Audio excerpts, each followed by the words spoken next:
Bagaimana cara agar kolbu seger kembali? Ya, dia kemudian on lagi, gitu ya, sehingga bisa menikmati. Mudah sekali. Kalau jenisnya barang-barang elektronik, dia punya baterai, dia apain? Dicasnya kemana? Ke hidung atau ke colokan itu? Colokan itu, ya, nggak ke hidung ya. Nah, kita ini salah colok biasanya. Kolbu itu nggak akan seger dengan kajian fikih. Kolbu itu seger dengan kajian zikrullah. Tapi amal akan bagus kalau belajarnya fikih. Nah, jadi ada orang belajar fikih tapi isinya pembid'ahan. Ini bid'ah, ini salah. Akhirnya kolbunya ternodai oleh ngeremehin orang, nyalahin orang. Nggak jadi tazkiyatun nufus. Di Quran kan jelas, ya. Qad aflaha man zakkaha. Sungguh beruntung yang mensucikannya. Ayatnya banyak, ya, ada berapa ayat, ada 2 macam itu. Nah, kalau yang satu lagi itu misalnya wa dzakara asma rabbih fa-shalla. Misalnya itu. Ternyata sholat yang nikmat itu bukan yang sholat dulu baru zikir, tapi zikir dulu baru sholat. Coba lihat teksnya. Detail, gak usah pakai terjemah-terjemah yang aneh-aneh. Harfiahkan aja dulu. Wa dzakara asma rabbih, dan menyebut nama Robnya. Nama Rob kita siapa? Pencipta kita siapa? Allah. Allah. Udah itu. Berarti zikir nyebut nama Allah gak bid'ah. Terus kenapa ada orang yang membid'ahkan zikir Allah? Allah. Gak connect ya. Oh, Nabi gak pernah. Emang ente tahu? Berarti kurang ngeh aja. Ayat pertama turun, Iqra bismi rabbik, nama Rabbmu. Yang kedua, wa rabbaka fakabbir. Yang ketiga, wazkurisma rabbika wa tabattal ikatila. Surat Al-Muzammil. Jelas perintahnya menyebut, membaca, mengulang-ulang nama Rabbmu. Dan nama Allah itu, ya Allah itu sendiri, Allah. Maka setelah kami memperhatikan tafsir-tafsir yang zaman-zaman ulama salafus saleh sampai zaman sekarang, ternyata zikir pertama Nabi itu adalah menyebut nama Allah aja. Allah, Allah, pakai kalbu. Allah, dalam hati aja. Allah. Ya. Boleh nggak? Ya boleh. Ini perintahnya jelas kok. Walaupun ada 1000 ustadz melarang mengatakan bid'ah. Ya. Ada 1000 kiai bilang zikir Allah Allah bid'ah. Itu dia lagi nggak tahu ayat aja, bukan dia jahil. Emang dikit iya gitu ya. Udah jelas ayatnya. Iqra bismi rabbik. Sebut, baca nama Rabbmu. Siapa nama Rabbmu? Allah. Surat Al-Muzammil ayat 8. Wazkurisma rabbik. Sebut nama Rabbmu. Siapa nama Rabbmu? Allah, Allah, Allah. Udah gitu zikirnya. Cuma ada tekniknya. Kalau coba-coba sendiri nggak ada efeknya. Kalau kita latihan fisik sendiri, latihan silat sendiri kan nggak ada efeknya. Malah capek. Nah, latihannya itu ada prosesnya. Nah, nanti kalau mau, katanya ada ruangan khusus ya. Kita di hari apa gitu, nanti pengurus organisasi aja. Jangan sampai kemudian kita sudah pindah alam baru ketemu zikir itu. Ya. Berdebat antara 2 imam, Ibnu Taimiyah dan Imam Ibnu Athaillah. Kata Ibnu Taimiyah nggak boleh zikir Allah Allah. Kata Ibnu Athaillah, ini ayatnya jelas kok. Debatlah mereka. Ibnu Athaillah sudah senior, sudah tua, sudah paham banyak. Ibnu Taimiyah mengatakan, saya nggak ketemu tuh Nabi itu zikir Allah Allah Allah Allah. Dijawab Ibnu Athaillah, bukankah ada hadis Nabi? La taqumus sa'ata la yuqalu fil ardi Allahu Allah. Hadis sahih Muslim, tidak terjadi kiamat sampai tidak ada lagi yang baca kalimat Allah Allah. Jadi antum cari guru ahli zikir Allah Allah. Nafas naiknya Allah, nafas turunnya nyebut nama Allah. Cari orang itu, dia adalah sumber baterai kita di situ. cas sama dia.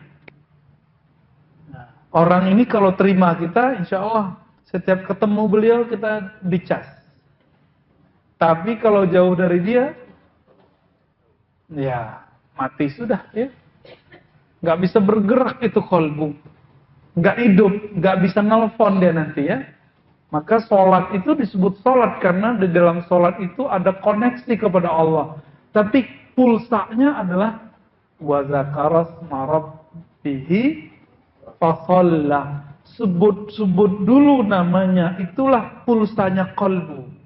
Energinya kolbu, baterainya kolbu itu nyebut nama Allah. Semakin banyak orang menyebut kolbu itu kan luas. Dia luas sekali, jangan remehkan kolbu kita. Kolbu kita gak kenyang dengan zikir 100, gak kenyang. Dikit itu. Nabi cuma nyontohin doang 100. Nabi kata Aisyah, zikir setiap nafas, setiap saat. Gak pernah lupa, 1 detik pun Rasulullah tidak pernah lupa. Waktu kemarin kita safar, traveling, melihat kebesaran Allah, kita mampir di salah satu menapak tilas silsilah zikir Imam Ubaidillah Ahrari. Ubaidillah Ahrari di Bukhara Samarkand ya. Antara Bukhara Samarkand itu sebenarnya masih Bukhara menjelang kita ke Samarkand. Imam Ubaidillah Ahrari ini langsung berguru ke Imam Bahauddin Shah Naqsyaband. Disebutkan oleh Imam Amin Al-Qurdi, Syekh Amin Al-Qurdi bahwa Imam Ubaidillah Ahrari ini tidak pernah lupa kepada Allah sesaat pun. Kecuali sekali waktu dia masih muda, sendalnya itu nyemplung masuk ke, kalau ada tanah kena air itu apa namanya, becek-becek gitu ya. Terus tiba-tiba ada gerobak lewat di pasar. Sehingga terbenam. Dan dia berteriak, sendalku. Dulu kan sendal mahal. Ya nggak kayak sekarang ya. 5.000 dapat sendal kaki. Dulu enggak. Saat beliau teriak mengenai sendalnya, dia lupa kepada Allah sesaat itu aja. Dan itu yang bikin beliau tobat sampai saat beliau wafat. Jadi beliau lupa sesaat itu yang bikinnya nangis. Kenapa? Dalam Al-Quran dikatakan wazkur rabbaka fi nafsik. Sebut nama Rabbmu dalam dirimu. Lalu di ujung ayat wala takum minal ghafilin. Jangan kamu jadi orang yang lalai walaupun sesaat. Dan kita bersaat-saat soalnya. Wajar sholatnya nggak khusyuk ya kan? Wajar. Orang tambah banyak zikir di luar sholat, tambah mantap sholatnya. Itu wa zakarasma rabbihi fasalla. Dia zikir di luar sholat, tambah banyak, tambah khusyuk dalam sholatnya. Jadi mau belajar 1000 ilmu zikir, 1000 tarekat, 1000 mursyid, 1000 kiai, tapi kalau nggak diamalin nggak ada efeknya. Nggak ada efeknya. Mending satu guru tapi diamalin, jadi itu ya. Guru saya ada salah seorang di Sumatera Barat. Itu zikirnya dia amalannya 1 itu aja, zikir Allah udah ya, la ilaha illallah udah 2 aja udah. Tapi tajamnya bukan main. Kita datang duduk sebentar itu ngecas langsung full ya. Sampai kadang-kadang nggak kuat untuk menahannya lagi, tumpah ruah sudah ya. Ada orang begitu. Nah, dapat di mana? Misalnya surah Al-Fajr. Wadkhuli fi ibadi. Itu perintah untuk mencas kolbu. Masuklah ke dalam golongan hamba-hambaku, bukan hamba-hamba dunia. Apa kata Nabi? Ta'iba abdud dinar. Sungguh lelah hamba-hamba fulus. Kalau ditambah lagi, sungguh lelah hamba-hamba popularitas. Ini ada orang nggak senang sama kita, setiap kali kita tampil dia bilang, wah itu mau pengen popularitas. Hati-hati. Kita itu nilai orang negatif. Sebenarnya negatif itu ada di sini, ada di kepala kita. Apa kata Imam Sya'rani? Jika kamu melihat ada seorang laki-laki jalanan perempuan, terus kamu mengatakan ini orang pacaran nih. Oh, kayaknya udah macam-macam nih kerjaannya nih. Itu sebenarnya yang kotor adalah kacamata batinmu. Karena kamu suka melakukan itu.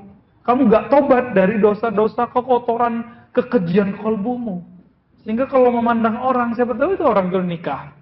Atau siapa tahu orangnya udah tobat. Kita nggak tahu. Jadi jangan-jangan kita yang senang popularitas. Nuduh orang senang popularitas. Kan senang banyak hari ini ya.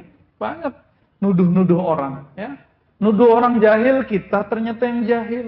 Nuduh orang belagu, kita ternyata yang belagu. Jadi ternyata apa yang keluar dari mulut ini untuk meremehkan orang, sebenarnya itu adalah kekotoran yang keluar dari kolbu. Itu ya. Karena kolbu itu dia punya daya tampung. Maka jangan tabung kalimat-kalimat kotor. Jadi kalau kajian itu jangan cari kajian-kajian yang ngotorin kolbu, yang nyebutin zindik. Untuk apa? Bid'ah. Untuk apa? Ya. Itu ngotorin kolbu. Kajiannya kajian tazkiyatun nufus, tapi isinya nyalain orang. Tazkiyatun nufus itu ciri-cirinya sibuk dengan kesalahan diri. Bukan sibuk sama kesalahan orang. Itu baru tazkiyatun nufus alias tasawuf. Ini masih nyalain orang lagi ya. Nyalahkan zikir pagi sore buat zikir pagi sore sendiri. Ya kan? Oh, Nabi nggak pernah zikir begitu. Ternyata dia buat buku sendiri. Ya, tarekat baru itu. Tarekat pagi sore. Ya. Allahu Akbar. Ya. Rumah makan mentang-mentang orang Padang ya. Kita sama.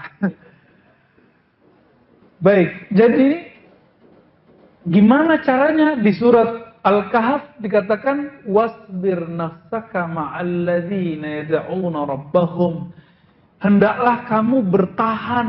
Nah, wasbir itu ternyata sabar itu ada yang lebih berat dari sabar menghadapi musibah, yaitu bertahan duduk bersama orang-orang soleh. Itu lebih berat. Orang kena musibah bisa sabar. Orang sakit bisa bertahan, tapi orang kalau duduk sama orang soleh kadang nggak tahan. Contoh sederhana gini.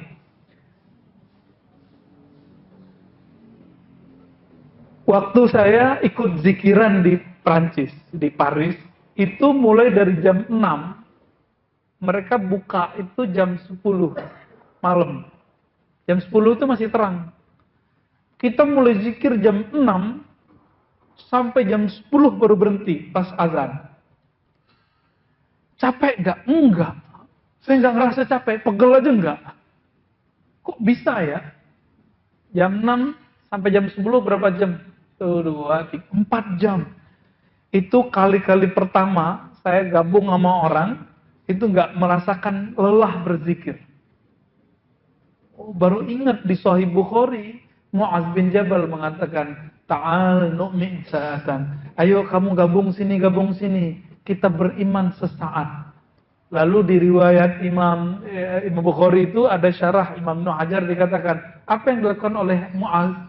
Mu'az membaca tasbih, subhanallah, alhamdulillah. Nabi nggak pernah ngajarin begitu. Mu'az buat-buat sendiri. Apakah Mu'az pelaku bid'ah? Enggak. Kan ini masuk ke umumnya ayat.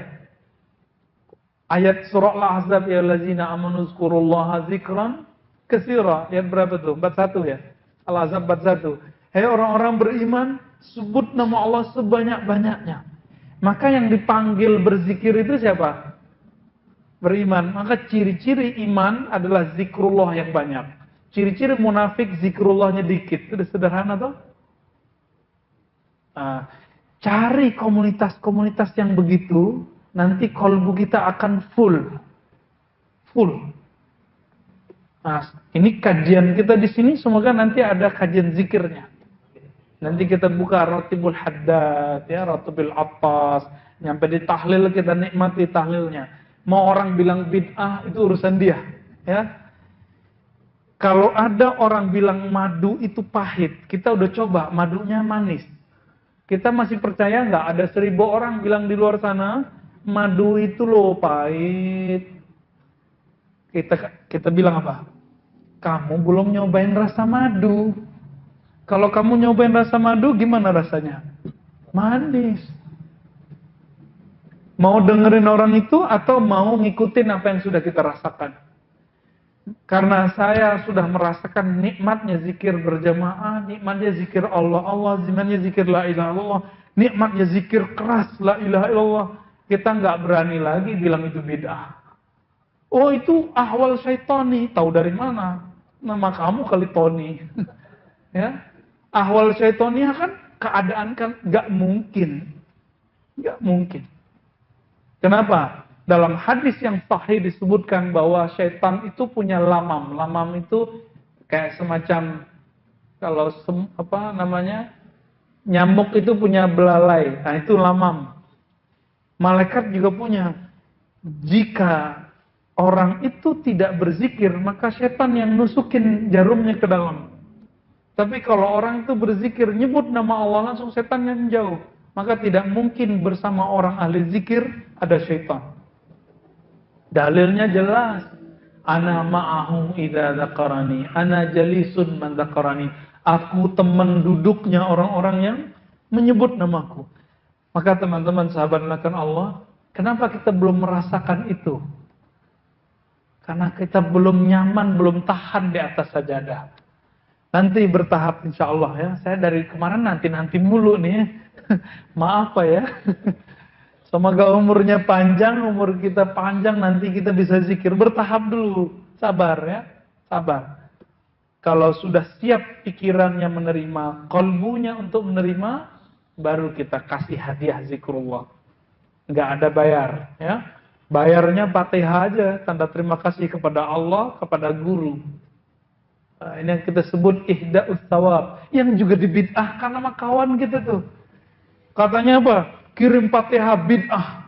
Waktu almarhum Pak Habibie meninggal, itu ada ustadz kata teman saya, dia kirim secara ilmu akidah bid'ah untuk ngirim Fatihah. Loh, ini orang udah gagal berapa kali. Ngirim Fatihah bukan bab akidah, itu bab fikih. Kata dia apa? Secara ilmu akidah bid'ah baca apa? Tuh, Ustadz tuh. Kira-kira tanggung jawabnya dari hadapan Allah gimana tuh? Ulama salafus soleh tidak ada yang mengirim Fatihah. Imam Ibnu Qayyim salafi nggak? Salafi nggak Ibnu Qayyim? Mengatakan Fatihah kalau dikirim sampai. Jadi sekarang antum kalau baca Fatihah niatkan orang tua, teman, kawan, nyampe. Kalau enggak mati dulu kita kirimin. Ya.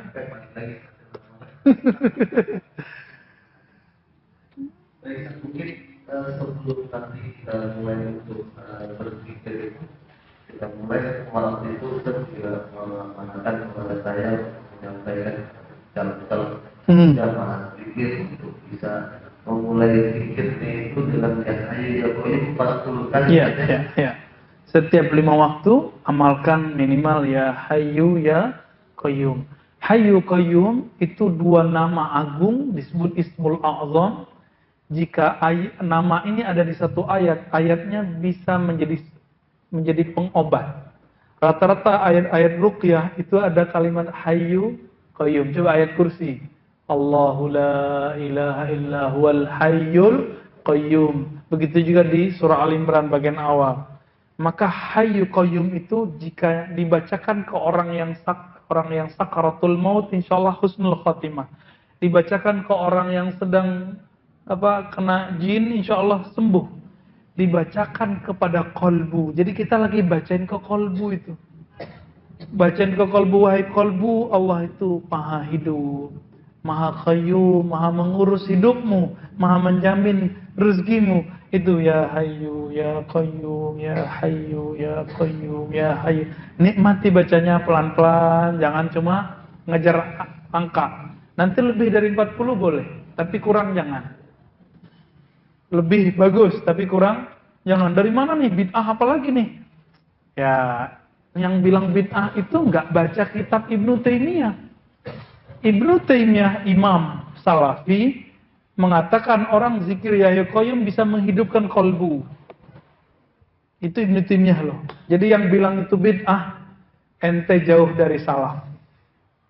Ya, ulama salafi dan salaf mengamalkan ini. Ya, kalau nggak percaya, ya nggak usah percayalah, ya baca aja lah ya. Baca aja bukunya ya. Buku Ibnu Taimiyah kan banyak, buku zikir kan banyak.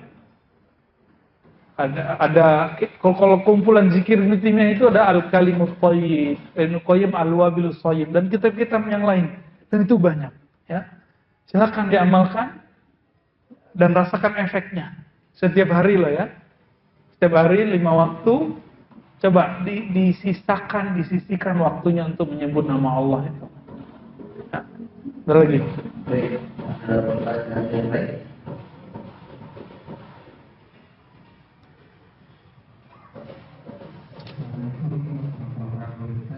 Tolong.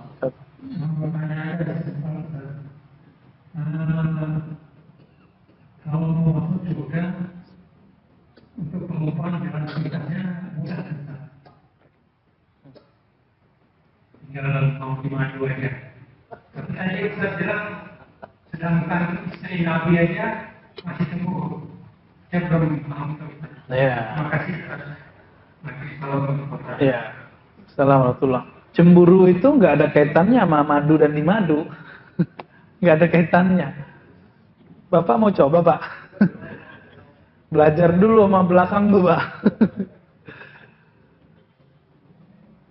Cemburu itu dalam bahasa Arab disebut ghairah.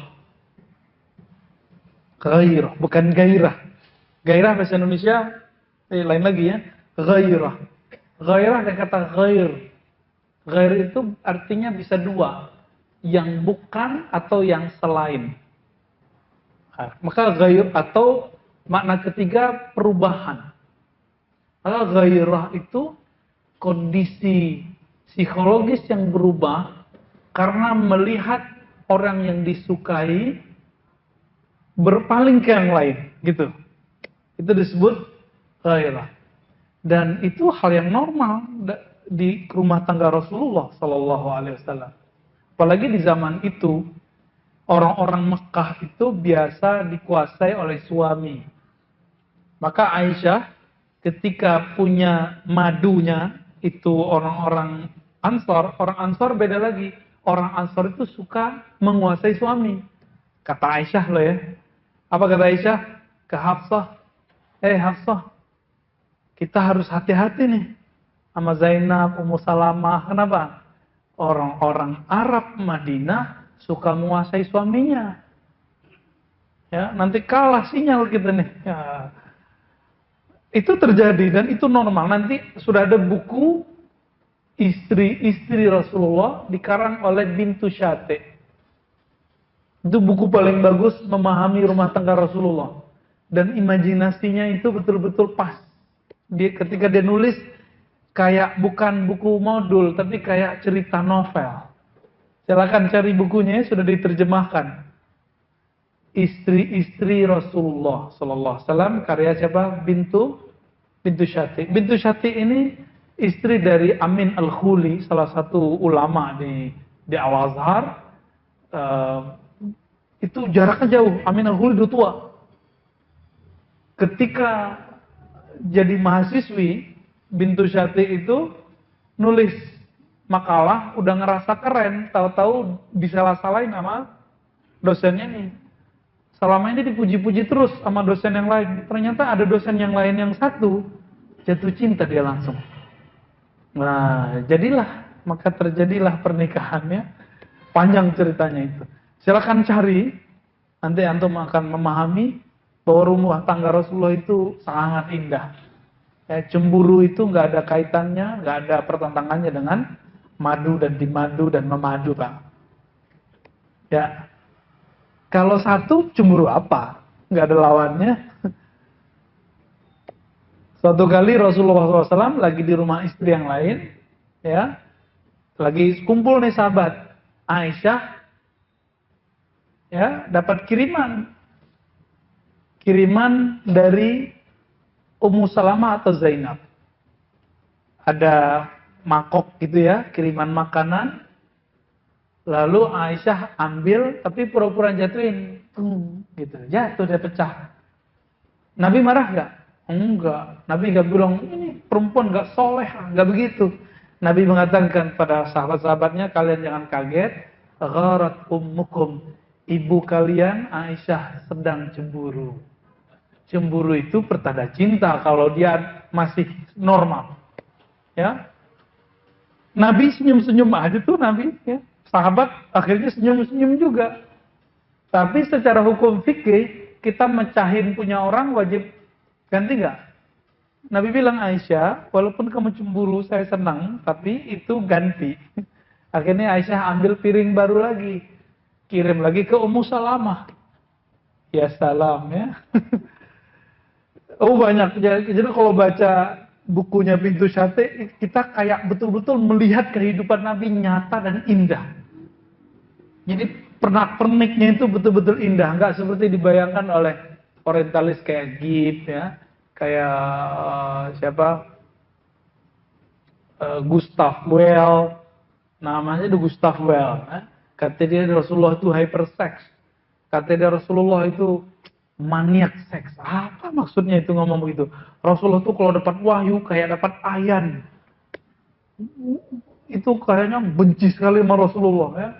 Sampai datang orientalis dari Jerman yang nggak rela disebut orientalis, namanya siapa? Animech ya. Animech is female ya. Betul ya namanya itu. Itu ketika nulis nama judul bukunya Muhammad kayak orang beriman yang nulis. Maka ada senior saya di Usuluddin sana, itu waktu datang ke Jerman, dia berkunjung ke kuburan Animech. Dia meyakini Animech itu matinya Islam dan lalu dia kirim Fatihah.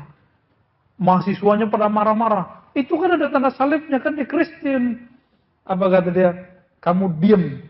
Jangan komentar, aku meyakini Fatihahku nyampe. Ya urusan dia deh ya. Itu bukan liberalisme ya, nggak ada kaitannya. Itu dia membaca Islam itu salah satunya dari buku-buku Sikrimol itu. Tapi kok dikuburkan ala Kristen gitu. Wallahu a'lam bishawab. Cukup? Masih ada? Oke. Ya. Tafadhol. Assalamualaikum warahmatullahi wabarakatuh. Assalamualaikum warahmatullahi wabarakatuh. Ustaz, saya mau nanya mengenai masalah Tuhan itu. Cuma sehari-hari memang sudah Jazakallah. lalu kajian yang Ustaz ini mengenai buat akhlak yang baik, ya seperti apa? Ada juga yang dia sudah minta maaf, sudah tapi ketiga mau emosi itu. Nah, bagaimana nih orang itu memaafkan itu? Iya, iya. Siapa yang Ada rumusnya, ya, ada rumusnya.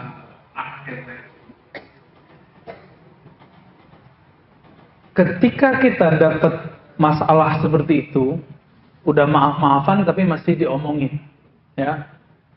Nabi itu banyak yang ngomongin nggak? Ya. Jadi ternyata ada rumusnya. Semakin banyak yang benci kita, gunjingin kita, semakin Bapak itu terkenal. Ya, terkenal apa? Bisa terkenal baiknya, terkenal buruknya, bisa juga. Tergantung. Ketika Abu Jahal gosipin Nabi, Nabi langsung terkenal. Orang yang dengar kan gak langsung percaya. Wah, gue cek dulu deh, gitu. Pas dicek, ternyata beda. Ketika Nabi sudah wafat, Nabi pun masih digosipin orang. Apa kata seseorang tabi'in kepada Anas? Ya Anas, Muhammad tuh mukanya serem ya.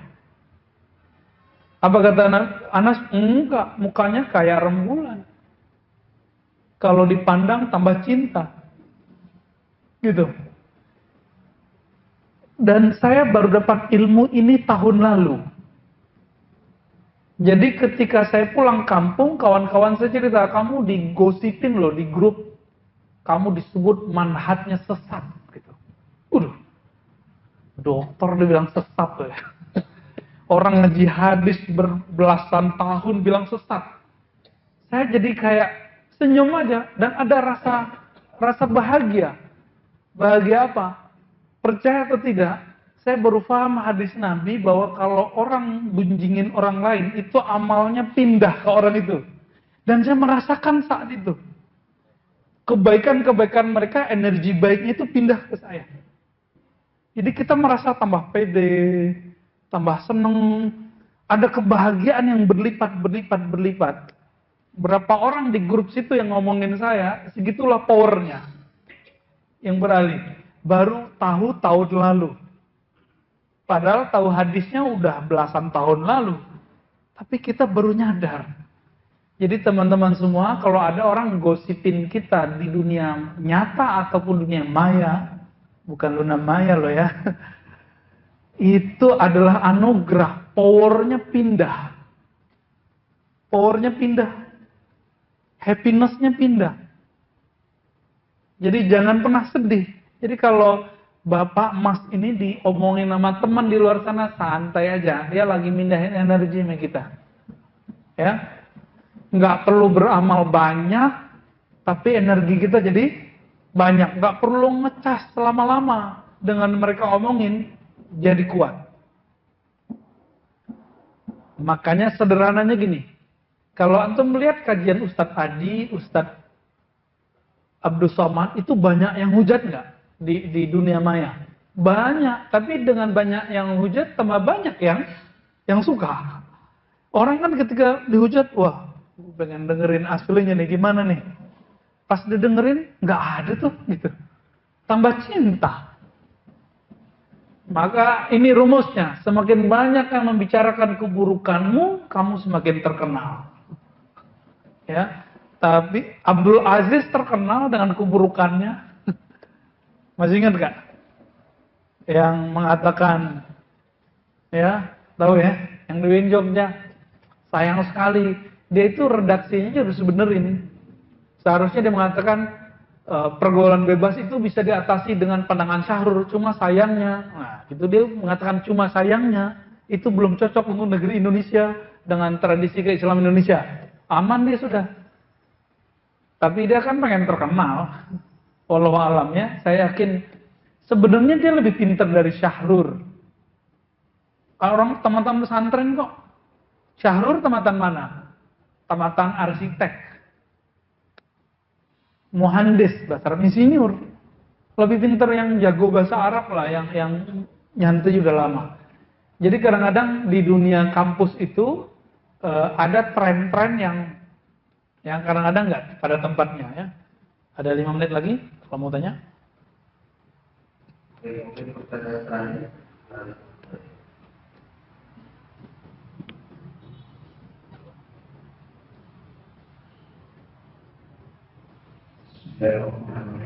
Malam saya Pak Rah.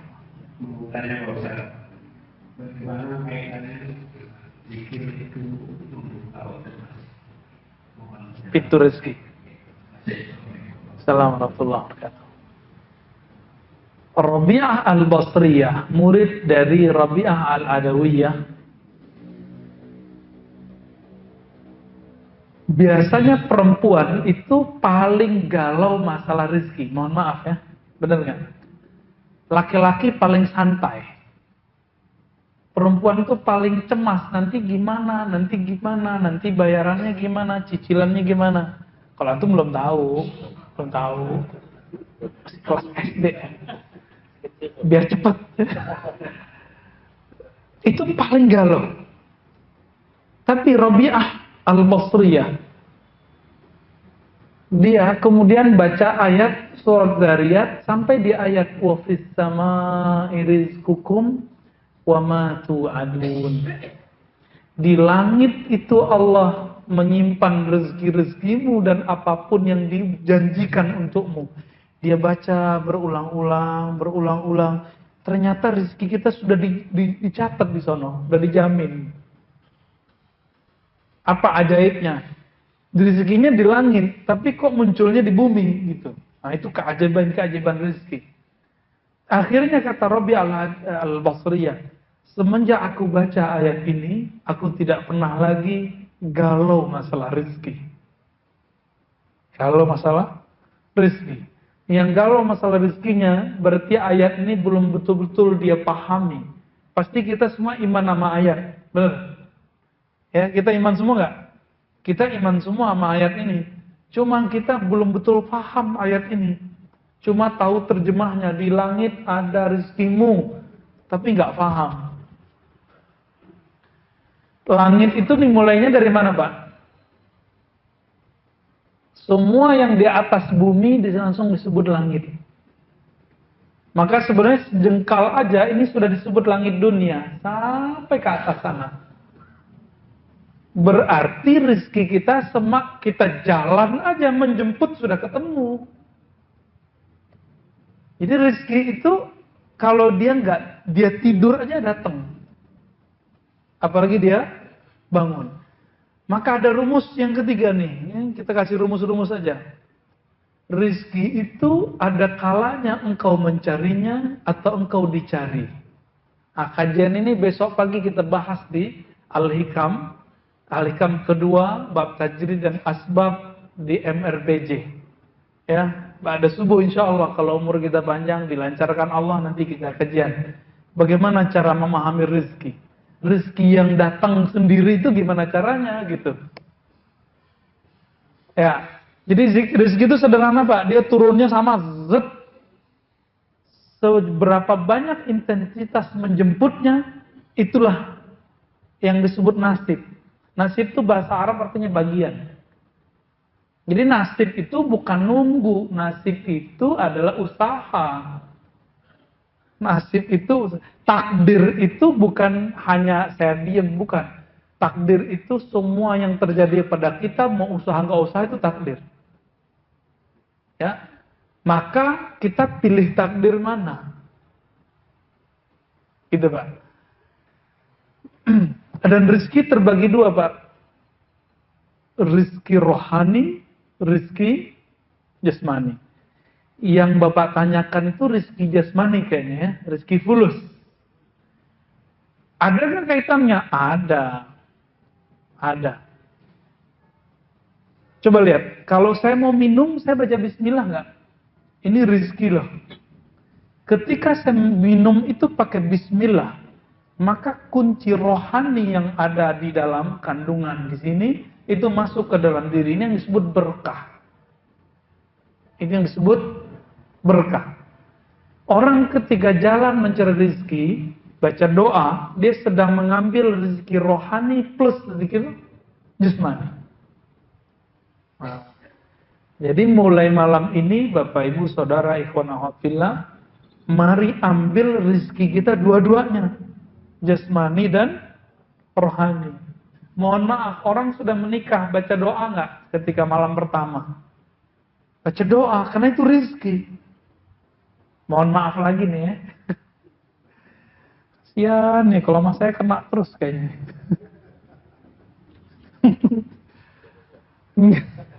Enggak siapa-siapa ya, udah jam 8. Baik. Jadi kesimpulan sederhana kajian malam ini, kalbu akan tajam jika diasah. Tubuh akan kuat kalau dilatih. Maka asahlah kalbu, latihlah badan, nanti semuanya akan menjadi kuat. Nah, jangan jauh-jauh dari server rohani yang bernama Syekh, Mursyid, Ustadz yang ahli zikir. Sehingga kekuatan rohani kita bisa mengakses yang sebenarnya. Semoga Allah menjadikan kita hamba-hamba yang Abdullah bukan Abdud Dinar, hamba Allah bukan hamba fulus, hamba Allah bukan hamba terkenal. Hamba Allah bukan hamba tidak terkenal, ya. Jadi carilah Allah, jangan cari popularitas, jangan cari ketidakpopuleran. Kita terserah Allah aja, ya. Wassallallahu ala nabiyyina Muhammad. Assalamualaikum warahmatullahi wabarakatuh. Waalaikumsalam.